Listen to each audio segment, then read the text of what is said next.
Hey, it's Gerald from Lakers Fast Break. Anchor is the easiest way to make your next podcast. It's absolutely free, and their creation tools will allow you to record and edit your show right from your phone or your home computer. Anchor will then distribute your podcast for you so it can be heard on great podcast outlets like Spotify, Apple Podcasts, Radio Public, Google Podcasts, and many more. You can even make money from your podcast with no minimum listenership. It's everything you need to make a podcast all in one place. So download the free Anchor app today or go to anchor.fm to get started on your next podcast.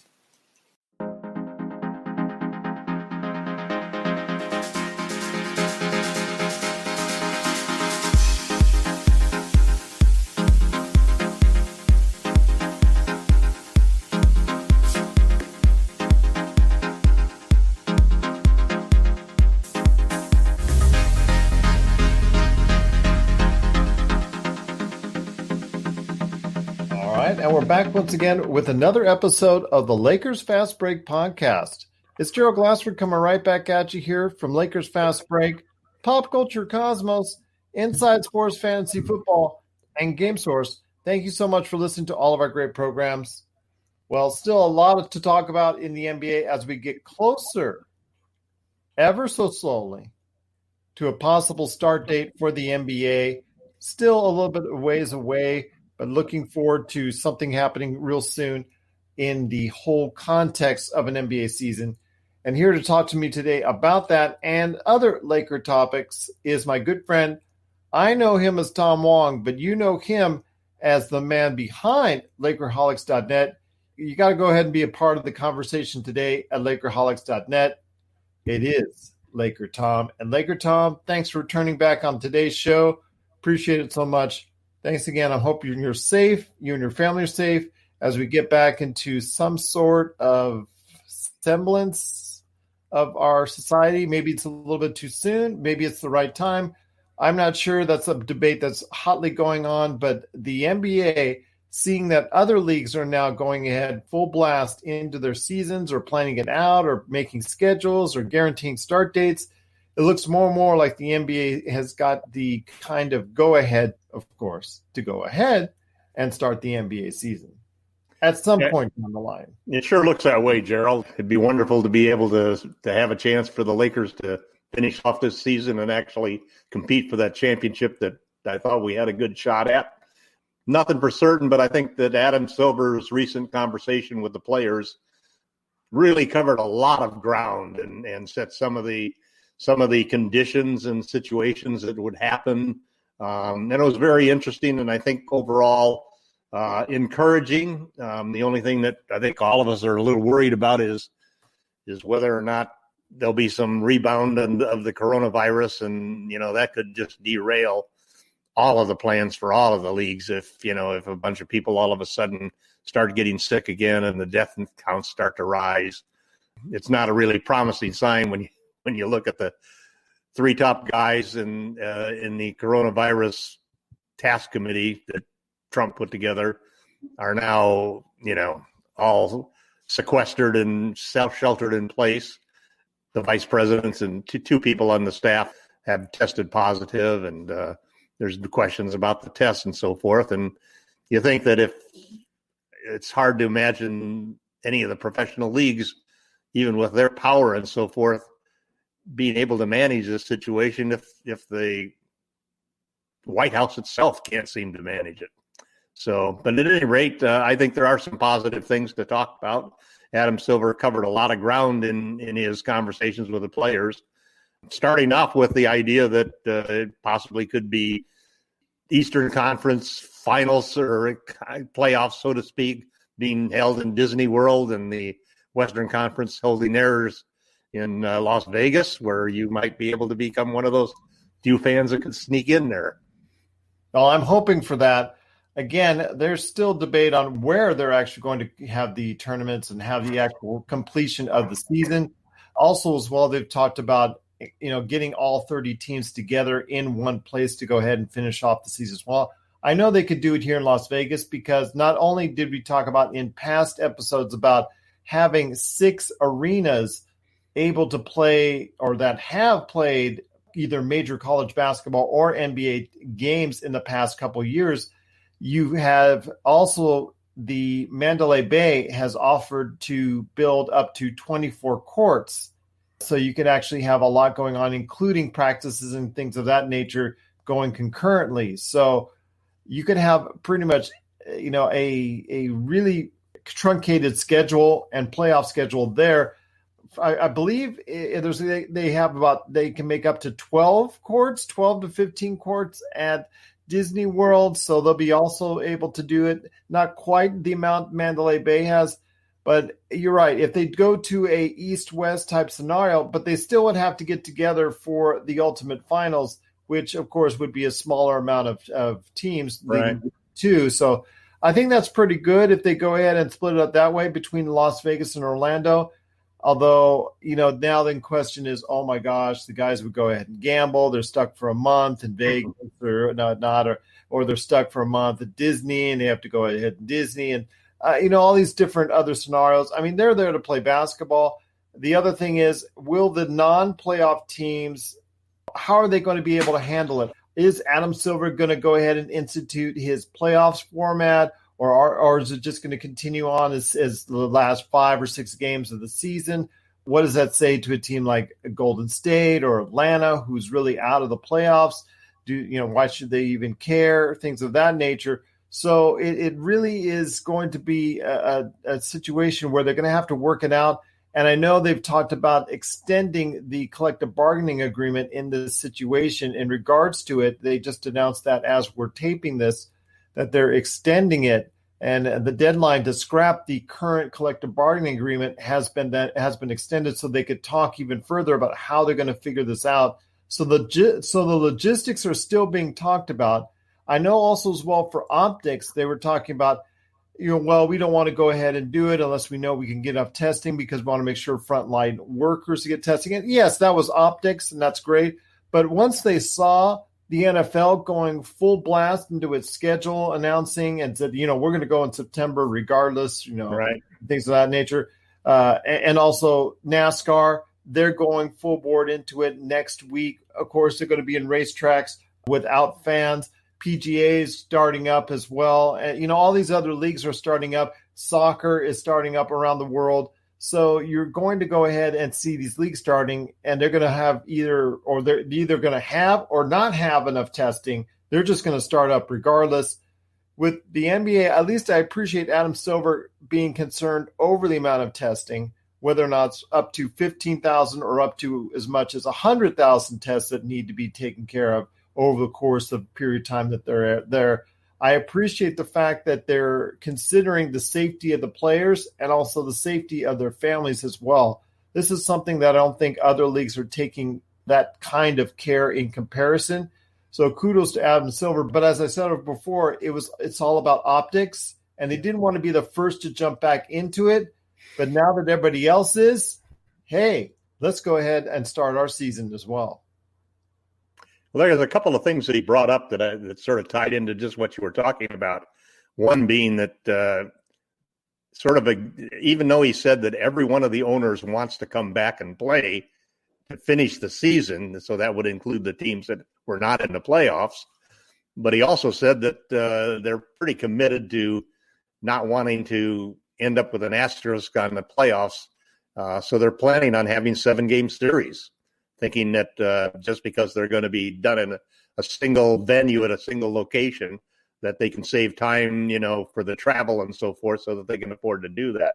And I think that's an important thing, just to make sure that there is as little tinge or asterisk to attach to this championship when they get it done. What you'd hate to see, it's a good thing to think that if you still have to go through 4 rounds of playoffs, you have to go through winning 7 games in each one of those rounds, so that you have a full-fledged playoffs, even if they decide that they may not play out the rest of the season. I still think that that's an issue, that you've got 14 teams that are in the lottery that basically they're going to go through a 3-week training course to come back for 5 or 6 games in order to hit the 70-game mark. You almost think that they probably, just like the players and owners, are probably going to negotiate a smoothing of the cap just so it doesn't destroy the next 2 seasons in free agency. You got to feel that most of the local television people are going to work out stuff that can deal with this 70-game minimum.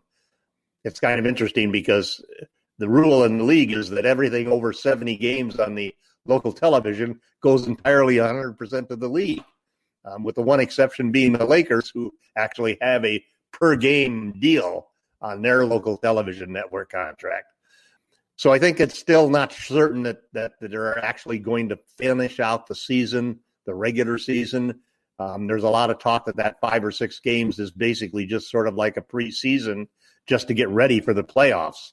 And that may be the only reason that they're really playing it. Silver actually said he didn't really expect that anybody was going to have enough games that they could make up I think the closest any team is to getting into the playoffs that's outside of it at this point in time is 3 games. And that would be a lot to make up in a 5 or 6 game schedule, depending on how you want to end up the season. But he really wants to do that tournament. He's really been pushing towards it. The league would have gone as planned and the season would have gone as planned. He would have been setting up another vote between owners for a tournament for those last playoff spots sometime before the next season started. So this is something that I think it's going to be an inevitability because Adam Silver is pushing it. I'm not sure I'm in love with it, but I'm a little bit more old school, but I'm willing to go ahead, at least for those last spots on teams that will most likely not go far in the playoffs. It'd be kind of cool and keep the other teams interested in. Although for those teams at the 7 and 8 spot, let's say the Lakers are there in the 7th or 8th spot, and they've worked hard all season to go ahead and be in a 7th and 8th spot. If they were to be bounced out in this tournament, it would kind of stink, but I can see the reasoning that you get more teams involved, thus more fans, thus more eyes, thus more cash, thus more dollars involved and invested if you had a tournament for the 7 to 12 spots to get into those 2 spots for the actual playoff. I don't see them doing anything like that this season, just simply because I think that they want to make sure that there's as little negativity toward this being an exception. They want to remove the asterisk from any championship that's won by anybody this particular season. So I think that the playoff setup, at least for this season, will be the normal playoff setup. I do think that the one thing the coronavirus pandemic has done is definitely opened the doors for all sorts of different things to happen. And you can see it in all of the major sports. I mean, baseball actually talking about having 3 divisions of regional teams where the Yankees and Mets would be playing each other, be in the same division. Same with the White Sox and the Cubs and the Angels and the Dodgers, and playing a 100-game season and so forth. So there's definitely going to be a lot of creative things that are being talked about and a lot of ideas that are flying around. And I think that going into next season, not only with the NBA thinking of starting the season on Christmas Day in order to avoid going head-to-head with the NFL, at least for the most part of the season, I think that we're all going to see a new normal. And when there's a new normal and a whole different attitude toward how they're going to make their revenue, I mean, it's possible. Silver even brought up the subject that it could be possible that there wouldn't be fans next year either, that we may have a whole season as well as just the end of this season. We may see another entire season where fans are let's say at best limited, where everybody has a capacity of maybe a third of what they would expect to have in attendance.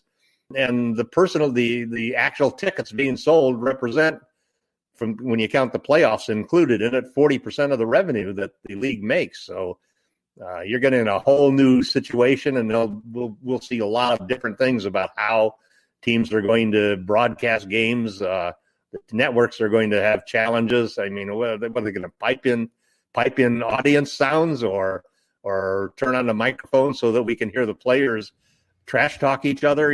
That's what I want. I don't want that could be really interesting. No, piped in audience sound.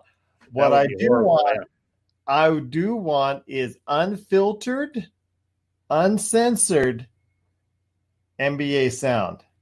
That could be very interesting. People would pay for that. I'm telling you right now, people would actually, the NBA could make a little bit of its money back by doing that. Unfiltered, have a channel like the NBA channel rated, 18 plus, and there you go. Well, I have to admit, even though I'm a basketball aficionado, or added to the there are playoff games. I have league pass. I don't watch every game.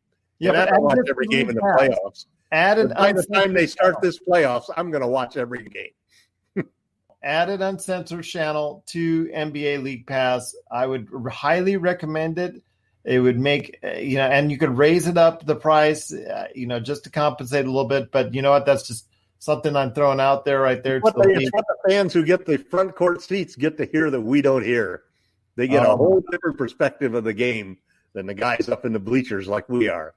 So it is a little bit of that sort of idea that everybody now can have a virtual reality front row seat.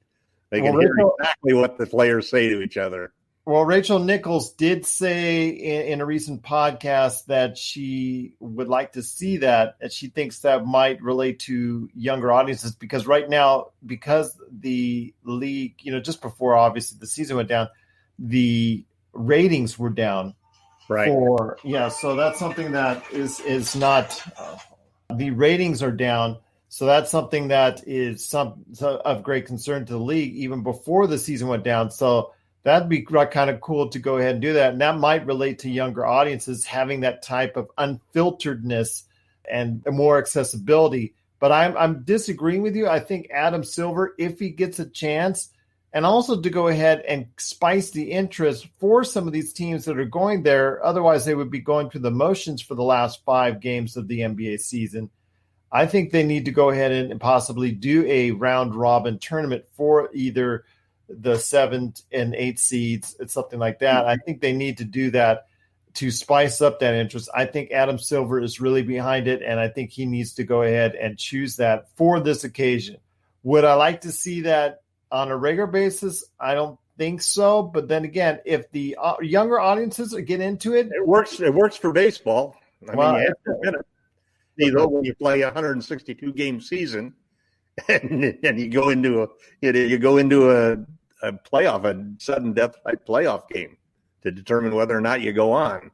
That's one of the reasons why in baseball that because of the not playing 7-game series all the way through and having the wild card type games, is that teams can just get hot at the right moment and end up winning a championship. And I suppose for the average fan, there's a lot to say for that. It means you're never really out of the woods, especially if they put out those 14 lottery teams and let them go after, you add 2 teams there.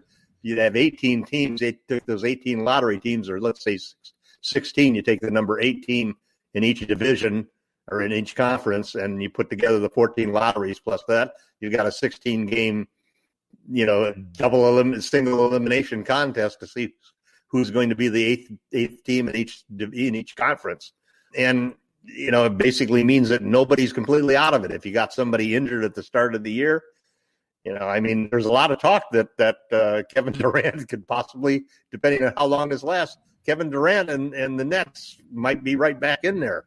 Well, no, they are in there anyways. With a realistic chance of winning the whole thing. But yeah, they are a playoff team as of the season, and as of the season getting suspended. It would be a team like Golden State. Would you go ahead to say to Curry, to Thompson, and the like, hey, there's a chance to get in this year's playoffs? That would be something extremely interesting that I know a lot of people would like. But again, the goal, if you're looking at also a long-term aspect and a long-term prospect as far as reaching a larger audience, that might be something that, even though it's to my chagrin and more of a traditionalist in that sense that I liked, if a tournament caters to a more larger audience, then so be it. And then also, if it goes unfiltered, you want to get more reaction from the court, more players mic'd up, like she was suggesting, so be it. Or other things. You got to start trying new things because even though the Lakers are one of the most popular teams in the NBA, them on top right now this season hasn't worked out for the most part. I mean, they did have that one game right after Kobe's death, the Lakers Clippers, Lakers Bucks weekend games. Those were very well rated. But there's been, for the most part, a season of games where it's just not getting enough ratings, as opposed to what it was with Miami and then Golden State. Those numbers were getting really high. I think there are other factors, though, that really play into that. One being a lot of streaming being done now. That isn't, people that aren't actually watching the network games.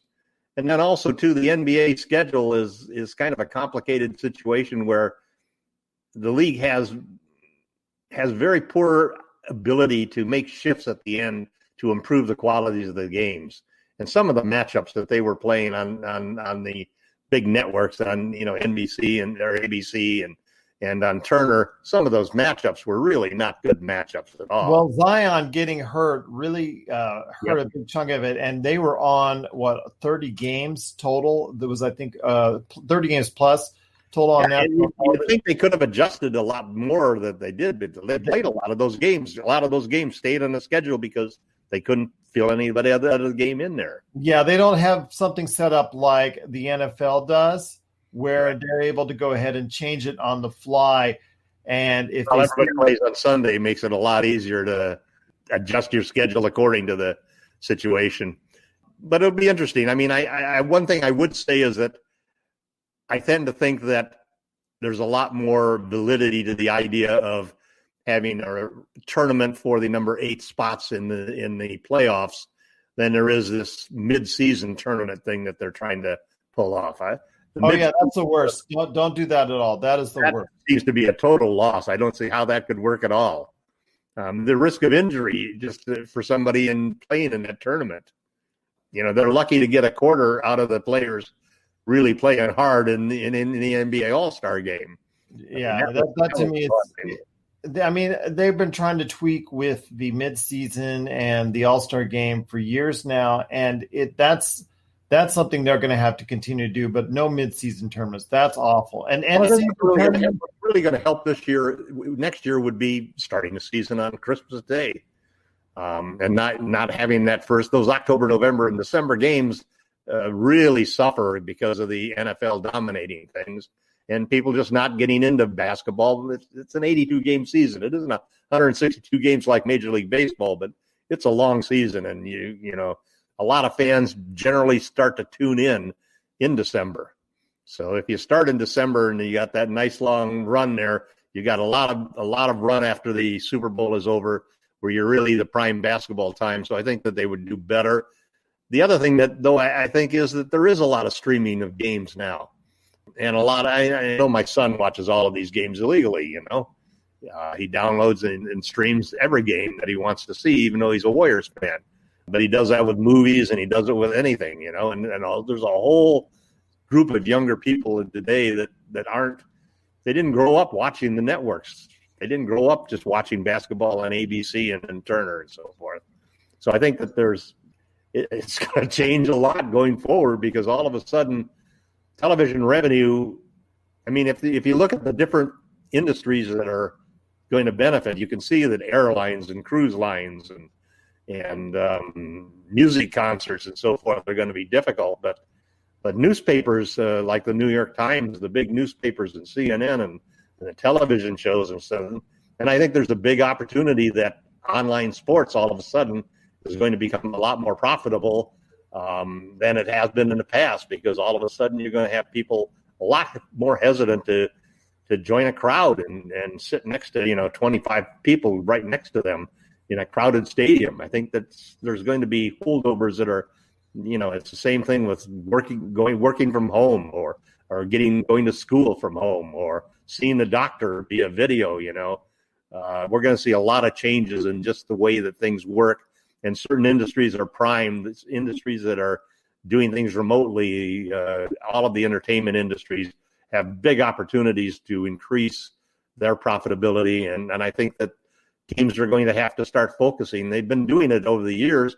More and more of the income has come from television rights and broadcast and streaming rights than it has from the live attendance. And that's going to continue. It's going to be exacerbated by this coronavirus, and the longer it lasts, the bigger the impact of all of those changes are going to be on how we get our entertainment, how we get our sports. And, and when you get down to it, I remember LeBron saying, that I don't want to play if there's no fans. And yet the other side of it is when you grow up as a kid playing the game, that's all it is. It's the game, it's the game itself. It's you versus the other players. It's the talk, like you say, the trash talk that's going on between all of the players and the interactions you get and the coach calling plays from the bench and so forth. It's a whole different environment. And I think that there are ways that you can turn that into something that is a whole different type of entertainment that could replace a lot of the fan screaming and yelling that you get in the background. They might make benches bigger so that the fans are the guys on the bench. That's part of the biggest act of the Lakers in the last year has been how terrific the bench has been and their responses to everything that goes on the court. In many ways, during the rest of this season, when we don't have fans, those benches are going to become an important part of the entertainment process of how the games are really looked at by audiences. We're signaling the ref for a quick timeout, but we'll be back with more of the Lakers Fast Break podcast. Check out what's been going on with the Pop Culture Cosmos Show and the PCC Multiverse. I see the potential for basically like another Netflix kind of paradigm shift where here comes this other major player. They have a ton of resources. Apple could change the way that entertainment is consumed. They say it's the only time this year that you'll have stars from each brand battling each other, and we know it's not going to be the case, but they like to say that, and more power to them, I guess. Well, it's a big first step, bringing all those superheroes together. There were definitely some parts of the movie that I really enjoyed, and then there were some parts that I thought just kind of fell short of expectation. Part of it has to be something to do with how it's being promoted, and this is a thing where audiences do not agree with critics. That's the Pop Culture Cosmos Show. And the PCC Multiverse, every week on Apple Podcasts. And over a dozen of your favorite streaming and podcasting options. Once again, I'm speaking to my good friend LakerTom from LakerHolics.net. Be part of the conversation today at LakerHolics.net.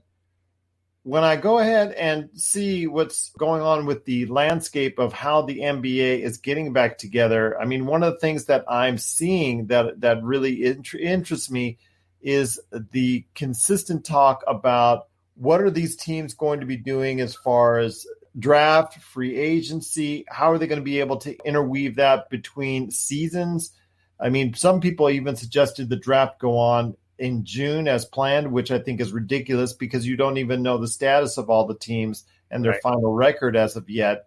I mean, if you plan to finish out the NBA season for another 4 or 5 games worth of games for all these teams, you don't really have a marking point for that. You have to go ahead and wait.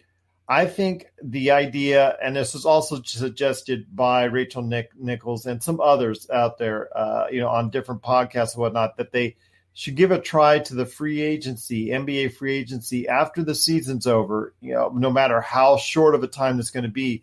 NBA free agency take place before the draft, let's say a week to 10 days before the draft, similar to what we're seeing now with the NFL. And I'm not saying model the NFL in some ways, but because last, 2-3 podcasts ago, we were talking about modeling the NFL after the NBA. So they should take the best things from each other. I think the free agency is something that they definitely should look at. That would make the drafts a lot more interesting. I think they should try it once. Whether or not they continue to do that, it's up to them. But I think they should give it a try once. In between, they have this time now to go ahead and tinker with things to see what works and see what doesn't.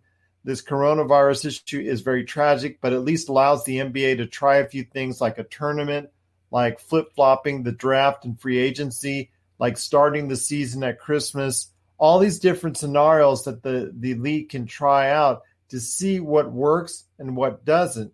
I think this is the time now to go ahead and do that if you get the clearance from all parties concerned, whether it's the owners, whether it's the players, what have you. It's still time to go ahead and maybe do some tinkering now because I think it necessitates that because the league is not necessarily going in the right place. Even before this coronavirus hit, it is probably, to my knowledge, the worst season on record. And that includes the strike seasons, anything of that nature. It probably is, to me, the worst season on record for the NBA as a whole. Not for the Lakers, mind you, because we've enjoyed parts of it. Other parts with Kobe's passing and other things have been a detriment, obviously. But for the league itself, it's not been a very good one. In fact, one of the worst on record. One of the interesting things I agree with you on this whole idea of free agency happening before the draft, because with a few exceptions, unless you're drafting Zion or LeBron or somebody like that, most of the major holes that you want to finish and most of the major roster moves that a team wants to make are going to come via free agency. And it's stupid to then think that you're going to go out there and draft a kid from high school or a couple of years of college and expect him to fill a hole when you don't even know yet what you're going to do in free agency, how you're going to come out of free agency. So flipping those around totally makes sense. Free agency should happen first. And free agency itself, I wrote an article in Lakerholics.net that basically the gist of which is that this is going to be a totally different free agency than you've ever seen in the past. Not only do you have a very poor class of superstars, other than Anthony Davis, who's going to re-sign with the Lakers, your next best player probably out there is Fred VanVleet. And I don't mean to say that VanVleet is not a great point guard. I'd love to have him on the Lakers. But there's only probably 3 or 4 or 5 guys that are probably going to be worth more than $10 million a year in a regular season. And this is not going to be anything close to a regular season, because all of a sudden you're going to find teams are worried about, if you're in a business and your revenues drop 30 or 40%, you have only one option. That is to cut expenses. But also you got to consider the fact that the free agency market is going to be substantially reduced, because virtually all these players that have a year left on their contracts, they're all gonna re-up. They're all going to opt in, yeah, because of the uncertainty right now due to the fluctuating cap that's going to be dropping down quite a bit. There was talk about even if they were to smooth out the cap, which is likely to happen, because otherwise if they don't smooth out the cap, what's going to happen is nobody's going to have cap space, and a whole bunch of teams are going to be in the luxury tax that had planned for years how to avoid the luxury tax, just because those numbers are going to come down because they're related to a percentage of basketball-related income. So you really got 3 factors there. You've got the losses that people are going to have. You've got a very weak free agency group of people in free agency, and you've got only 5 teams that have money, substantial money, and only one of those teams, the Miami Heat, is a winning team. Otherwise, if you're a free agent, your choices are the Atlanta Hawks, the Detroit Pistons. You're not going to get any. You're going to be signing up with a losing team, or you're going to take less money, and this whole thing is going to get depressed. The gist of it, though, is that for teams like the Lakers, who have the non-taxpayer MLE, which is like $9.7 million, which is more than the taxpayer MLE, which is like $5 million, or the room exception if you're below the cap, which is like $4.5 million. The Lakers are going to have enough money to probably compete for any free agents out there, with the exception of a half a dozen guys. And even that half a dozen guys, they may be able to compete for a couple of those guys on the fringes. But it's going to be an unusual season. And I designated 4 guys that I thought the Lakers have a real shot at getting, who would be terrific additions to the team. They're guys that I don't think are going to be given offers for more than $10 million, at least not by the Miami Heat, and may not want to play on a losing team, because they're players that basically have some real upside. But I think that there's a good chance that the Lakers could be able to go after a guy like Goran Dragic, who would be a perfect point guard. And there's talk, because of the financial situation of the Brooklyn Nets, that they may not be able to keep Joe Harris, who would be, this is a guy who won the 3-point shooting contest and shoot 43% from deep. You got a guy, Christian Wood, that you brought up in the trades with the Pistons before, who's been a real star. The guy's shooting 38% from outside.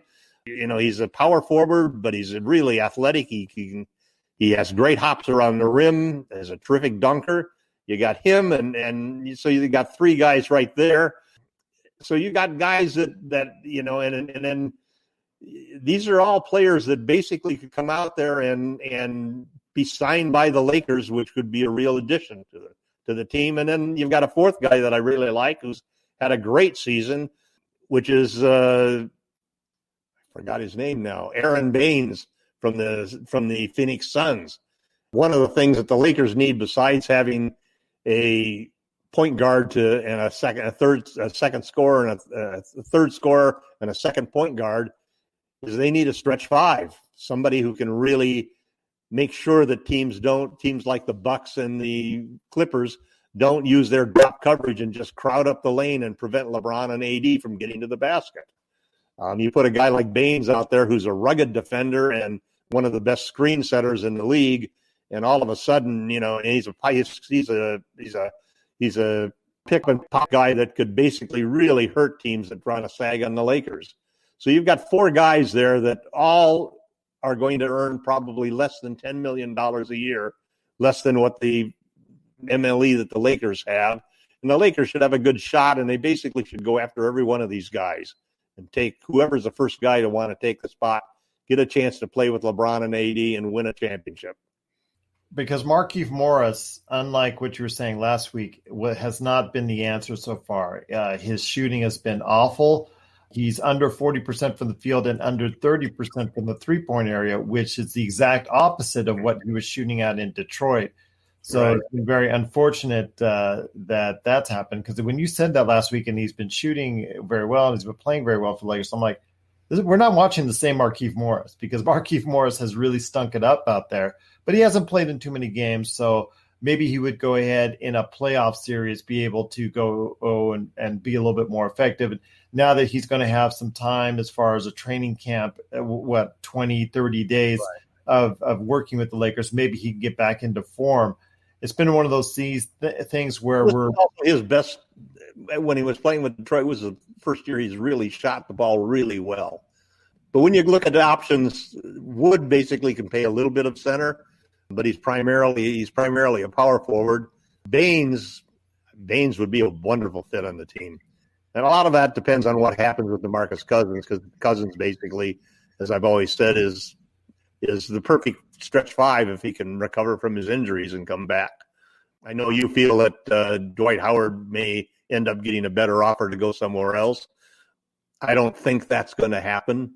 And I do think that there's a possibility that the Lakers may trade JaVale McGee as part of a package along with Kuzma. They basically have two shots at getting a really good player this year. One is using the draft pick and Kuzma and whatever filler, depending on the salary of the person they're going after. So they've got that one package. They've got $20 million in expiring contracts plus Kuzma and a first-round pick to trade for another player to fill one of the three needs, which is a second point guard, a third scorer, and a defensive forward. And then they have the option of the MLE, $9.7 million, regardless of being over the cap. They're not in the tax situation, so they have the non-taxpayer MLE. So that's their second opportunity to really bring in a player, or to use it on two or three guys, which is what they've done in the past. I'd like to see them bring in two strong guys, because I think, just like we talked earlier, you got four guys that have got options, including five guys, including Anthony Davis, but you got four other guys who've got options that are probably going to opt in rather than take a chance on free agency. This is not the time when anybody wants to be a free agent. So you're going to see Caldwell Jones staying with the Lakers. You're going to see Caldwell Pope staying with the Lakers. You're going to see Rajon Rondo stay with the Lakers. You're going to see, is it Avery Bradley? I think also has an option, and there's one more player. It must be McGee has an option. So you see probably all four of those guys opt in. Although it's very possible that McGee might get some offers. But I think, too, that, when things are happening like they're happening in a situation where the league is in turmoil at this point in time, there's always going to be a tendency for people to want to stay where they're comfortable. And the chemistry on this team says a lot to encourage players to want to stay, because every one of those players who's on this team are veterans who've been on other teams, with the exception of probably Kuzma. I think he's the only guy who's just or Kuzma and maybe Alex Caruso are the only guys who haven't played for another team. And all of those guys have had in situations where they played on teams that haven't been, number one, competing for a championship. Number two, had great chemistry, great leadership, were playing in a city that they like to live in, and were basically playing with a bunch of guys that they like to play with. I can tell you back from playing high school and junior college basketball that the chemistry on the team makes a whole lot of difference on how much you enjoy the season, just as much difference as winning does. So I think that there's a tendency that a lot of players are going to stay where they're comfortable. And the guys who want to leave at that point in time are going to be the few who have an opportunity to make a lot more money than they used to make, or secondly, want to get out of a situation that isn't a good situation for them, where they're not a good fit. So there's some good opportunities for the Lakers, some silver linings in the whole financial situation that's coming out that could benefit the Lakers.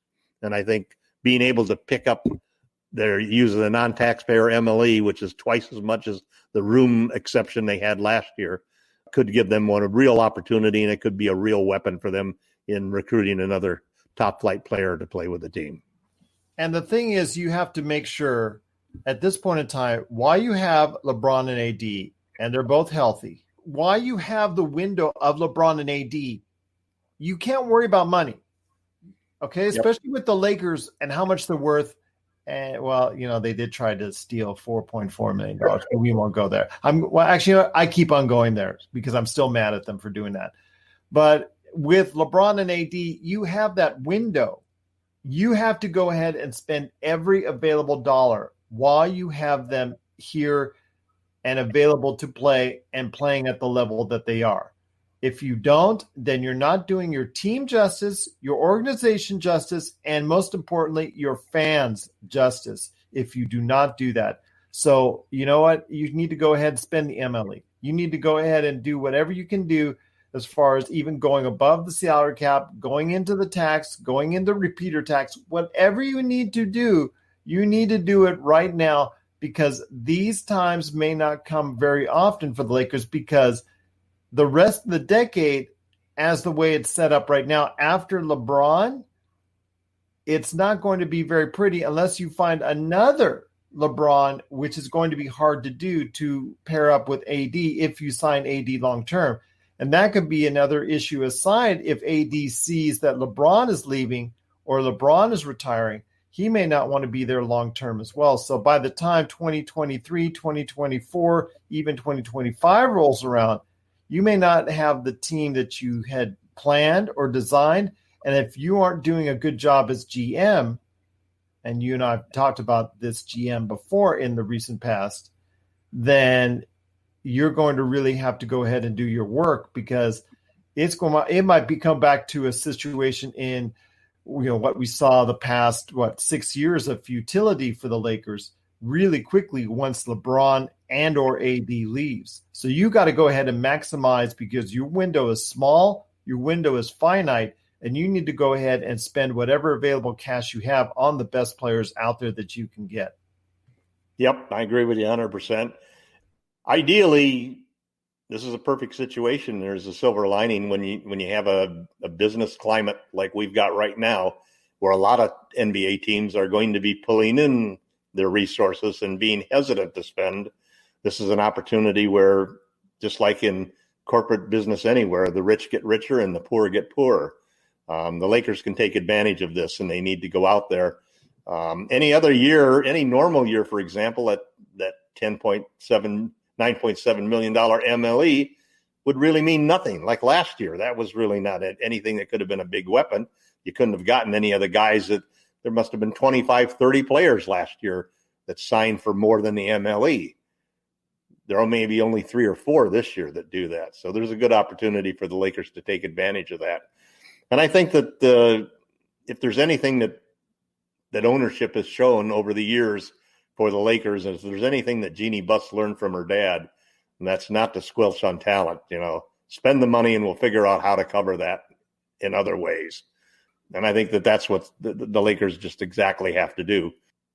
At some point in time, it's hard to predict how long LeBron is going to be able to play. I mean, here's a guy who's 35 years old, and frankly, I think he's still the best player in the league. Can he be that way when he's 36 or 37 or 38? And he doesn't necessarily have to still be the best player in the league. Can he still be a top 10 player, a top 5 player at 37 and 38 years old? I think one thing, and we've talked about this before, I firmly believe that the Lakers would not have even been talking about going after Giannis Antetokounmpo if it had not been for the simple fact that they felt that LeBron James might be willing to take less than a max salary in order to make room for him.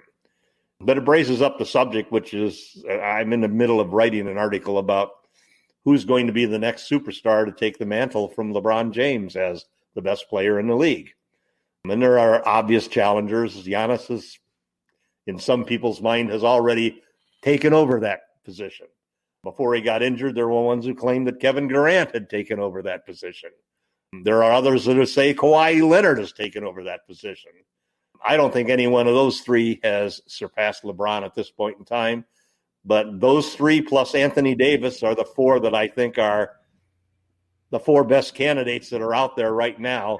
And maybe Zion Williamson will put himself into that mix, play himself into that mix over the next few years. I think Luka Doncic has an outside chance of getting to that point where he is the best player in the league because of the fact that he's so skilled. I know there's some issues as far as his physical stature that he doesn't have that LeBron has, which to help LeBron become the player that he is. But I think Luka can really be something special in this league, and he already is in many ways for the Dallas Mavericks.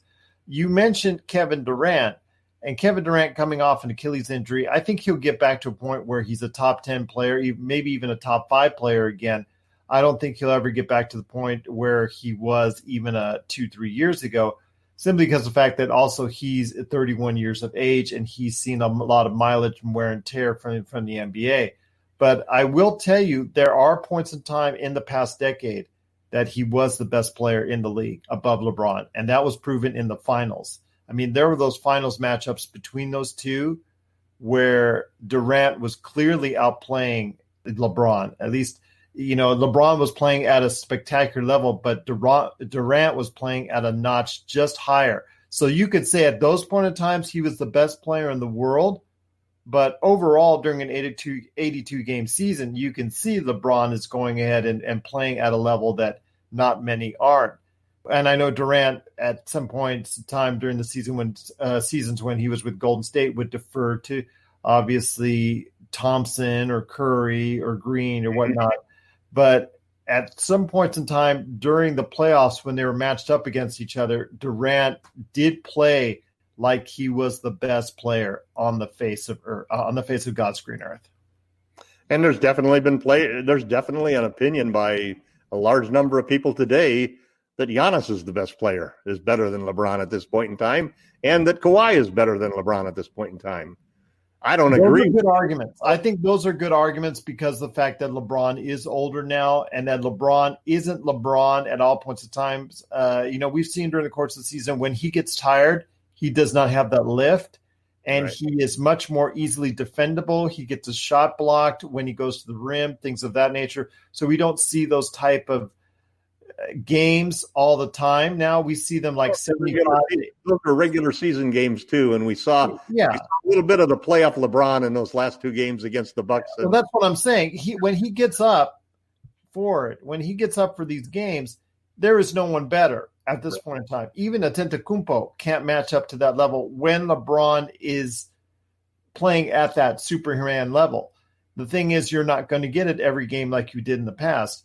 Now with the Lakers, you're getting it about 75, 80% of the time, which is very good for Lakers fans because obviously it's been able to create that type of level. And you don't need it now as AD becomes more adaptable to the team. The only thing is when LeBron's out of the lineup, you have to make AD more effective. And that's the problem the Lakers have had all season, is that the Lakers have not been as effective when LeBron goes to the bench. And that's something that they have to figure out, because during the course of a playoff run, you're going to have times where you have to, even with increased minutes, you have to have LeBron sit on the bench and get a rest. So you have to have AD become more effective, and you have to learn how to play better when LeBron is off the floor. That's something the Lakers need to focus on as well. Well, the other thing is that when you look at these players that we just talked about, these 4, 5, or 6 players who are all superstars that are capable of becoming the next one, if you will, because we went through the whole, Magic passing on the baton to MJ, and MJ passing on the baton to Kobe, and then Kobe passing it on to LeBron. One of the things that's different is the style of play. LeBron's got the ball in his hands all the time. Doncic has the ball in his hands all the time. Unless Curry's got the ball, Kevin Durant had the ball in his hands all the time. They have advantages over guys like Giannis and like AD, in that they aren't the guys that bring the ball down the court and initiate the offense there. And so it takes somebody getting to the ball to them a lot of the time, or playing an awful lot of one-on-one for them to become as dominant of players and dominate the ball as much as the guys who naturally have it in their hands. I put AD in that group of that. I think that he's capable. He's still only 26 and just now starting. I think there were points and times in games because of his two-way play where I thought he was the best player on the court, even better than LeBron, and more important to the Lakers in winning several of those games than LeBron was. So I think that Davis's growth is going to be a big factor in what happens down the road for the Lakers. I'm not worried about AD leaving. I think LeBron's going to be around for at least 3 or 4 more years, but there is going to be a point in time where we have to bring in a third superstar who will then be the second superstar when LeBron leaves.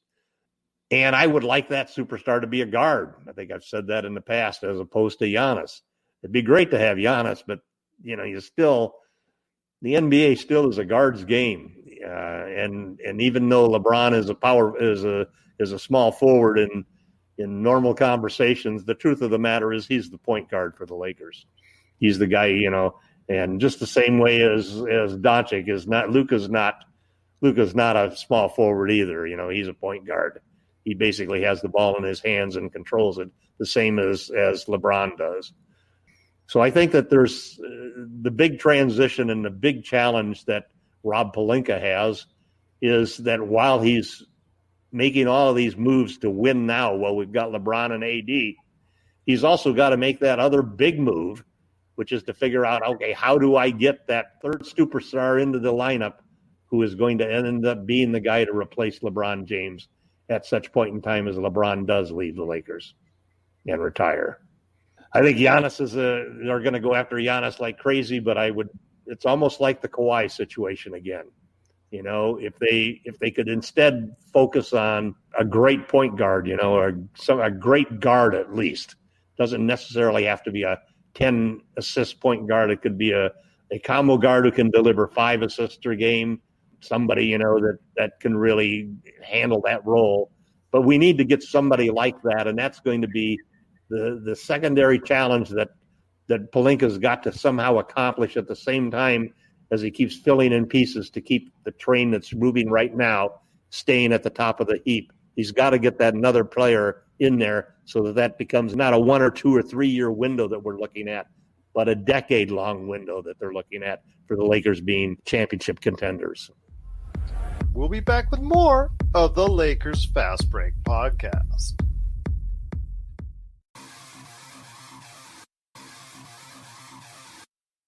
Needing an edge for your fantasy football team? Listen to the guys at Inside Sports Fantasy Football for insight that will help you reach your league championship. That's Inside Sports Fantasy Football. Check it out today on your favorite podcast outlet.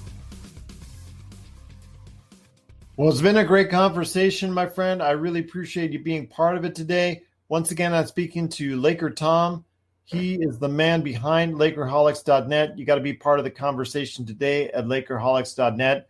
But before I turn it over to you with less than 5 minutes left to talk about what's going on with LakerHolics.net, I just wanted to go ahead and mention to everyone out there, if you can, please give us that 5-star review on Apple Podcasts. We would truly appreciate everyone out there listening, as far as if you can do that, or wherever you get your podcasts. You can go ahead and give us a great review, like, subscribe, tell a friend if they're a Lakers fan or an NBA fan. Please listen to our show. And if you are really into the NBA draft, you need to check out the over 12, 13, I think even 14. And when we added the latest episode with Rafael Barlow from the NBA Draft Junkies this week, if you are really an NBA draft fan or fanatic or anything like that and into the NBA draft, I have over, like I said, 13, 14 episodes based off the NBA draft that are still relevant right to this day. And you can check it out on the Lakers Fast Break channel.